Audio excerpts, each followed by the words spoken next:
नमस्कार, मैं हूँ डॉक्टर मनदीप सैनी। अभी हम बात करेंगे दूसरे घर में, अगर दूसरे घर में कोई प्लैनेट आता है तो लोग उसको किस तरह से देखते हैं। तो दूसरा घर होता है स्पीच का, स्पीच की बोलने की ताकत का, बोलना-चालना किस तरह से होगा, मनी का और उसके कर्मों का। तो दूसरे घर में अगर सन आ जाए किसी के, तो दूसरे घर में जो सन जिसका होगा तो लोग उसको इस तरह से बोलेंगे, कहावतों के हिसाब से देखते हैं, हमारे इंडिया में जो कहावतें चलती हैं, वो इस तरह से बोलेंगे। अगर सन आ जाए तो लोग उसको बोलेंगे कि बात करने का तरीका बहुत अकड़ वाला है। उसको इस तरह से ही बोलेंगे कि इसके आवाज़ में तो बहुत हुक्म चलाता है, ये बातों में बहुत हुक्म चलाता है। ये तो बहुत अथॉरिटी से बोलता है। तो अगर पहले एक दूसरे घर में किसी का सन आ जाए तो लोग उसको इस तरह से बोलेंगे।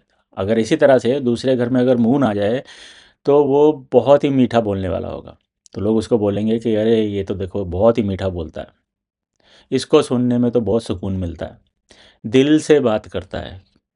अगर इसी तरह से अगर मार्स आ जाए तो लोग उसको बोलेंगे कि ज़ुबान बहुत तेज़ है इसकी।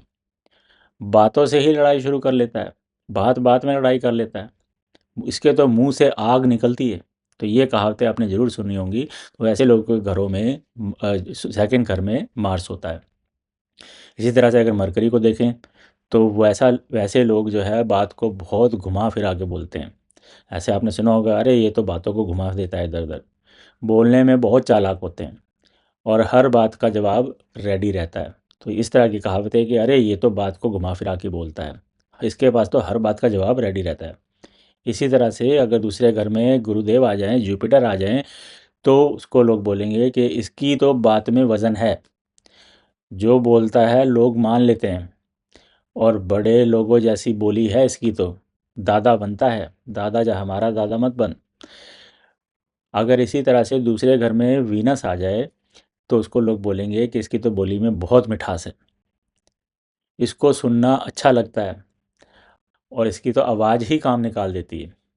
अगर इसी तरह से दूसरे घर में सैटर्न आ जाए तो लोग उसको बोलेंगे बोलता कम है पर कड़क बोलता है, बात भारी होती है, मुंह खोलने से पहले सोचता बहुत है। सोच समझ के बोलने वाले लोग होते हैं सैटर्न के, क्योंकि सैटर्न जो है वो बहुत धीरे धीरे चलता है, आराम से सोचेंगे, आराम से बोलेंगे। इसी तरह से दूसरे घर में अगर राहु आ जाए तो ऐसे लोग जुबान से धोखा देते हैं, पलट जाते हैं, अभी कुछ कभी कुछ। इसी तरह से मरकरी वाले लोग भी कुछ करते हैं, पलट जाते हैं। जो बोलता है वही करता है। राहु वाले लोग बातों का जाल बुनते हैं। ये तो बातों का बड़ा जाल बुनता है, बड़ा घुमा फिरा के चीज़ें करता है।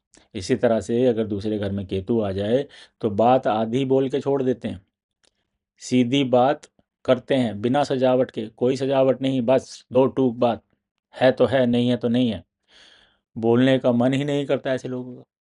तो अगर केतु आ जाए तो ऐसे लोगों का बोलने का मन नहीं करता, लेकिन जब बात करते हैं तो वो सीधी बात करते हैं, जैसे कि एकदम कटी हुई।